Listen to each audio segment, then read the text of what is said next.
This is the Beneteau Gran Turismo 41. It sits right in the middle of the Gran Turismo range. In fact, we have its big sister, the 45, just behind us, and the 36 here. But this boat, the design, the core design of this boat has been around for a long time, and it really is the template for easy living, wash down sports cruiser design.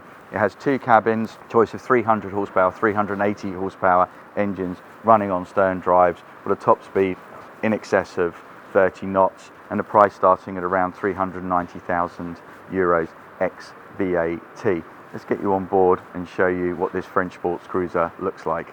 I'm Carl Richardson and you're watching Yacht Buyer.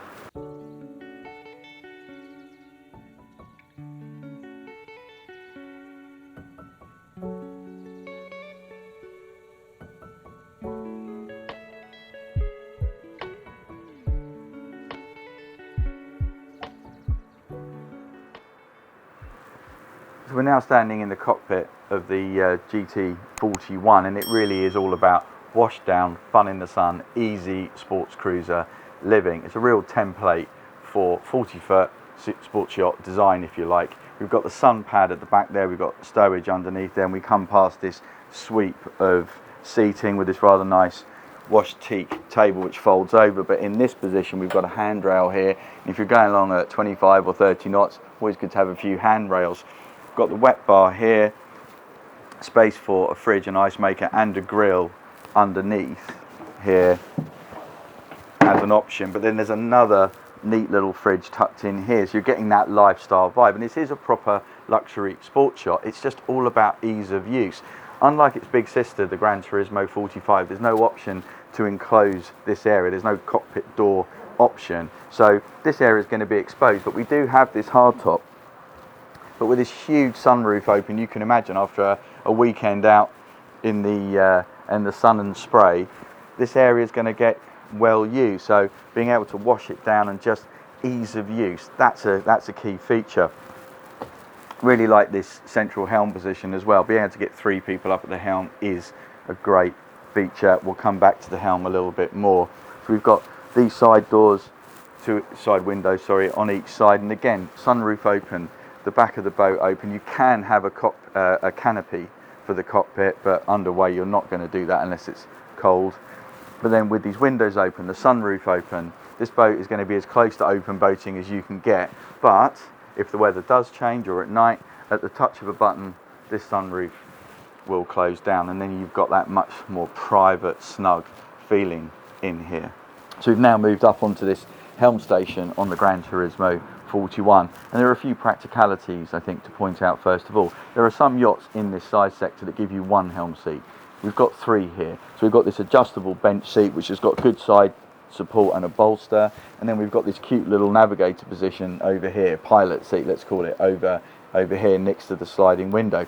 Three people up at the helm, that's pretty good, and I think it shows that Beneteau really understand how its owners are using their boats. You know, that means that a family of three can get up here and there's space for a couple more behind, so everyone can feel like they're part of the journey. Away from the practicalities, the aesthetics of this central helm position I love.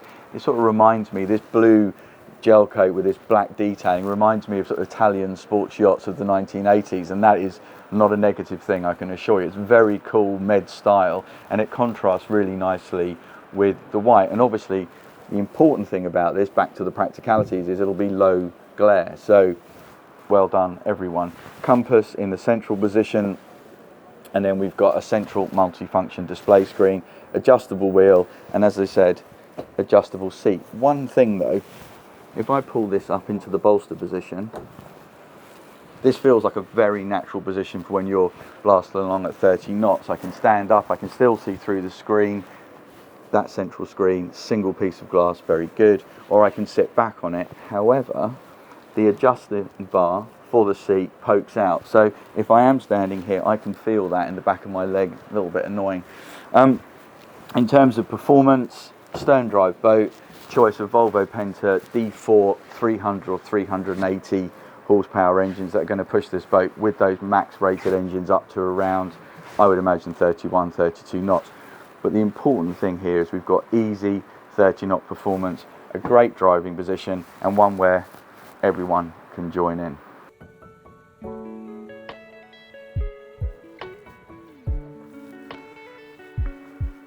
Let's come down below decks on this Gran Turismo, and it's first thing to say is that the steps, just like how we had on the cockpit, it's all about ease of use. Very broad, shallow steps down, easy to use, and then we have this sweep of skylight running on from the doorway, so it feels very light down here, joined by these hull side windows.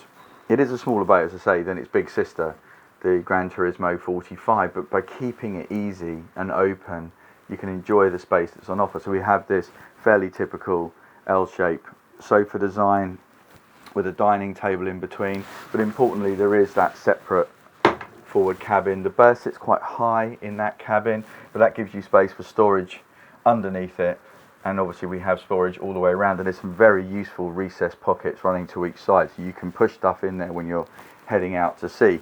Staying with storage, we've got the lower galley here. There is a wet bar, remember, up in the cockpit, but we've got this galley here, useful because we have a fridge in here. There's a proper waste receptacle in there, and some dedicated storage under here, and then these deep storage lockers going back, and another recessed area back there. So lots of space for design, decent size sink as well.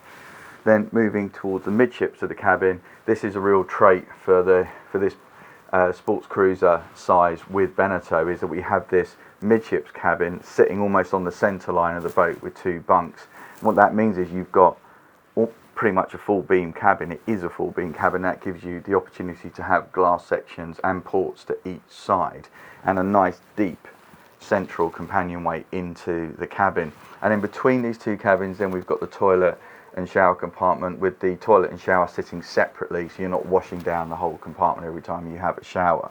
So rather like the cockpit, it's a straightforward design, but it does work. And the actual core design of this boat has been around for a while, so it's proven, it works, it's simple, and I think whether you're weekending or spending longer on board, it's going to be a very relaxed environment with plenty of space to put your clothes and stores.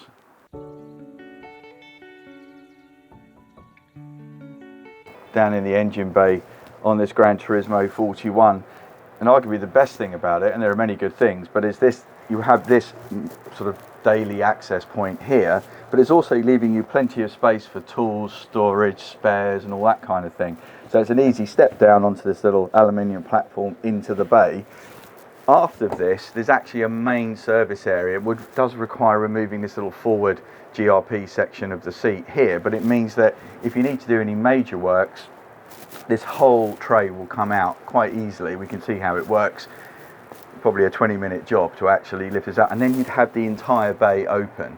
So plenty of light, plenty of access. In terms of less strenuous work, daily servicing, really straightforward. We've got the two plastic fuel tanks here. They both got their filters, their diesel fuel filters, sitting right where you want them, and it's very easy to get to the strainer pots for these twin D4 Volvo Penta engines. So really easy access, really good serious engineering service access as well, and actually better still, lots of room for spares and stores down here. So yeah, a good bay, I think it's fair to say. So that was a tour of the very likeable Beneteau Gran Turismo 41. I hope you liked it. If you did, please do remember to like us, and if you'd like to see more of what we're doing at Yacht Buyer, click up here, and if you wouldn't mind subscribing, that would be very nice too. Click up here.